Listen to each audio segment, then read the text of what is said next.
नमस्कार किसान साथियों, मैं आपका दोस्त नरेंद्र पोरवाल आपके अपने YouTube चैनल देश किसान हमारे किसान में आपका बहुत बहुत स्वागत करता हूं।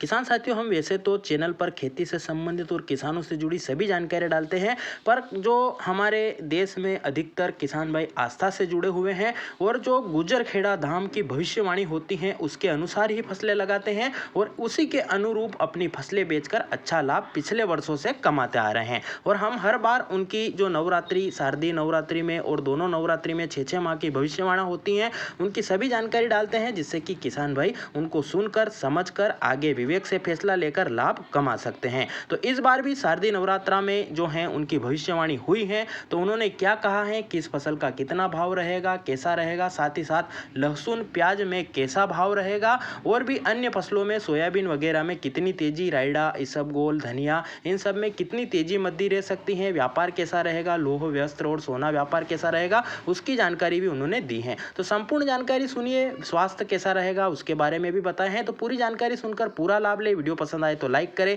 ज़्यादा से ज़्यादा किसान भाइयों तक शेयर करें व्हाट्सएप फेसबुक पर, ताकि वह भी लाभ ले सके। और ऐसी ही महत्वपूर्ण जानकारियां, किसानों से जुड़ी सभी जानकारियां देखने के लिए चैनल को लाल बटन दबाकर सब्सक्राइब करें और पास में लगा घंटी का बटन भी जरूर दबा दें, जिससे हम जो भी जानकारी की वीडियो डालेंगे वह बिना देरी के आप तक जल्दी से जल्दी पहुंच जाएगा। तो आइए जानकारी शुरू करते हैं। किसान साथियों, हमने एक वीडियो उनकी आवाज़ में पहले डाल दिया है, पर किसानों को क्योंकि अलग अलग क्षेत्र की अलग अलग भाषा होने के कारण समझ में नहीं आता है, तो इसमें हमने हिंदी अनुवाद करके पूरी सटीकता से पूरा हमने बताया है कि कितनी बार बेमौसम बारिश होगी, ओलावृष्टि कितनी होगी, पूरी जानकारी का मजा लीजिए। किसान साथियों, सबसे पहले गुजर खेड़ा या देवनारायण बाबू जी की जय के साथ हम शुरुआत करते हैं। उन्होंने सबसे शुरू में कहा, पिछली नवरात्रि में उन्होंने भविष्यवाणी की थी, उसका जिक्र उन्होंने किया। पिछली भविष्यवाणी में कहा था कि सभी फसलें अच्छी होगी, साथ ही साथ 3 दशा में अच्छी वर्षा होगी और एक खंड कोरा रहेगा। और ऐसा ही होता हुआ दिखा। मंदसौर नीमच साइड बिल्कुल कम वर्षा हुई और एक खंड कोरा रहा। उसके बाद पिछली नवरात्रि में उन्होंने कहा था कि लहसुन का भाव अच्छा रहेगा,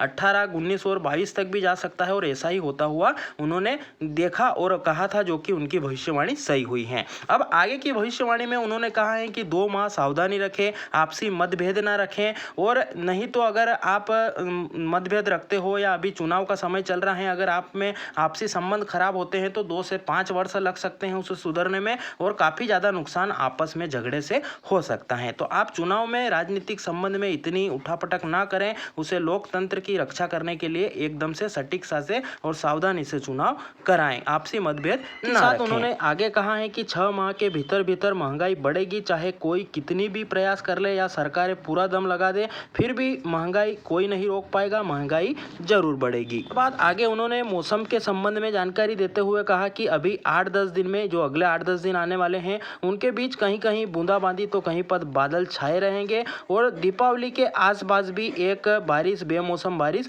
जरूर होगी, जो कि बड़ी दीपावली और छोटी दीपावली होती है उसके बीच में भी कहीं कहीं बेमौसम बारिश और बादल छाए रहेंगे और कहीं कहीं बूंदाबांदी होगी। बाद आगे मौसम की बात करें तो एक मावठा या जो बेमौसम बारिश होती है, वह जब फसल कुछ कुछ पकने लगेगी, कुछ में हरापन रहेगा, कुछ पकने लगेगी, शुरुआती जो पकने की अवस्था होती है उसमें भी बेमौसम बारिश बताई है, और वो बारिश काफ़ी ज़्यादा होगी। किसी किसी क्षेत्र में ओलावृष्टि भी भयंकर होगी, और ओलावृष्टि इतनी होगी कि जहाँ पर निकलेगी वहाँ पर खेतों को बर्बाद कर देगी और फसल को काफ़ी ज़्यादा नुकसान बताया है। तो ये 2 चीज़ें उन्होंने बताई हैं कि 2 बारिश तो कम होगी पर एक बहुत ज़्यादा होगी। उसके बाद आगे ठंड के बारे में उन्होंने कहा है कि ठंड भी इस वर्ष ज़्यादा रहेगी, 4 बार दाह गिरेंगे, जिसमें कि किसान भाई समझते हैं कि दाह क्या होता है, फसलें जल जाती हैं, कोहरा जम जाता है, बर्फ़ जम जाती है, उसे दाह कहते हैं। तो वो 2 बार तो सामान्य रहेगा, कम ही रहेगा, उसमें ठंड महसूस होगी, ज़्यादा फसलों को नुकसान नहीं होगा। पर 2 बार थोड़ा नुकसान उन्होंने बताया है, पर उसमें भी इतना नुकसान नहीं होगा जहाँ पर हवा का घेराव रहता है, हवा जम जाती है,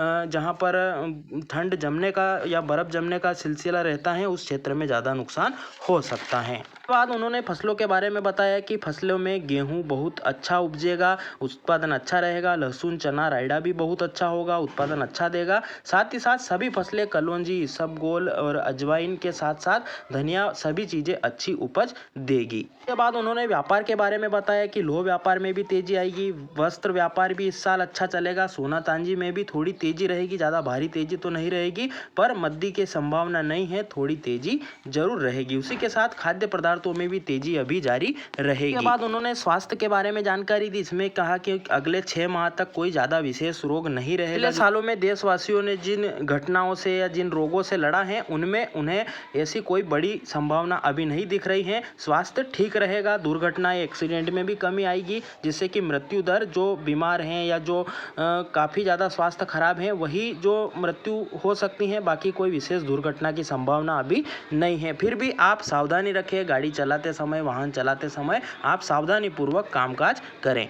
तो बात हो गई स्वास्थ्य, फसलों के उत्पादन, व्यापार और मौसम की। अब बात करें किसानों के भाव क्या रह सकते हैं, फसलों की कैसी स्थिति रह सकती है। तो उन्होंने पहले भी बताया था नवरात्रि में सोयाबीन का कि 8,000 तक जाएगी, उसके बाद नीचे धड़ाम होगी। पर किसानों ने जिन्होंने 8,000 तक जाते जाते बेच दी उन्होंने लाभ कमा लिया। उसके बाद काफ़ी ज़्यादा ऊंचाई के चक्कर में 10,000 के चक्कर में जो रह गए उनको 5,000 में भी बेचना पड़ा। तो इस प्रकार रहा। इस साल की भी उन्होंने कही है कि ज़्यादा ऊपर नहीं जाएगा, 5,500 से 6,000 तक भाव जा सकता है। उसके बाद आप अति लालच ना करें, 2 माह के पश्चात सोयाबीन में थोड़ी तेजी आएगी, पर ज़्यादा लालच ना करें। 5,500 से 6,000 हो तब आप सोयाबीन निकाल कर अपना उचित लाभ कमा ले, नहीं तो फिर से पिछले साल की तरफ पछताना पड़ेगा। उनका भी पिछले साल उन्होंने कहा था कि जब 3,000 थी तभी ही मैंने 13, 18 और 20,000 का कहा था, तब लोगों ने हंसी उड़ाई थी। और अब लहसुन 20,000 तक या 22,000 तक या 25,000 तक भी जा रहा है, जैसा मैंने कहा था। अब आगे कोई विशेष तेजी नहीं है, भाव अभी यही चलते रहेंगे।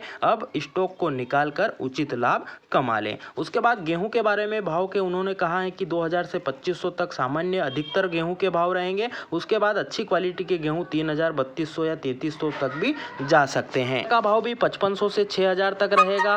मेथी का भाव 6500 से 7,000 रहेगा। मेथा 7,000 से 7,500 रहेगा। और जौ का भाव 2,500, 2,700 रुपए तक जा सकता है। गोल का भी पिछली बार कहा था कि 18 से 20,000 तक जाएगा, ऐसा ही होता हुआ दिखा। इस वर्ष भी उन्होंने कहा है कि 18 से 20,000 और 22,000 तक भी इस सब गोल का भाव जा सकता है। उसके बाद कलौंजी 13,000 से 16,000 तक चलेगी, 1-2 बार 18 पार भी हो जाएगी। धनिया के भाव का भी उन्होंने संतुष्टि किसानों को दिलाई है कि आप घबराएं नहीं, 7,000 से 7,500 तक रहेगा। कुछ दिनों तक 8,000 पार भी जाएगा, घबराहट की स्थिति ना रखें। उसके बाद अजवाइन भी 12,000 से 15,000 तक रहेगी। और इस प्रकार से सभी फसलों के भाव रहेंगे। आप स्थिति अनुसार बेचकर, थोड़ा थोड़ा माल बेचकर हर तेजी का लाभ कमाते रहें। लंबी तेजी की उम्मीद में रहकर नुकसान पिछले सालों की तरह ना खाएं। साथियों, यह थी गुजरखेड़ा धाम की इस वर्ष की 23-24 की जो भविष्यवाणी शारदीय नवरात्रा में होती है उसकी पूरी जानकारी, पूरा अनुवाद हमने बताया है। अब इसकी सटीकता कितनी निकल सकती है आप वीडियो को देखकर आगे 6 माह का अनुमान लगाकर देख सकते हो। तो जानकारी कैसी लगी कमेंट में जरूर बताएं। वीडियो को पूरा देखा है तो जय हिंद कमेंट जरूर करें। चैनल पर फसलों से संबंधित, खेती से संबंधित और भी भविष्यवाणी के वीडियो और किसानों से जुड़ी सभी जानकारियां, साथ ही साथ फसलों में कौन सी दवाई कब स्प्रे करनी है, कौन सा खाद डालना है, खेती टेक्निकल तरीके से किस प्रकार करके उत्पादन और क्वालिटी अच्छी लेनी है, उसकी पूरी जानकारी डाल रखी है। आप वह भी जाकर देखें। वीडियो को पूरा देखने के लिए धन्यवाद। जय हिंद, जय भारत, वंदे मातरम।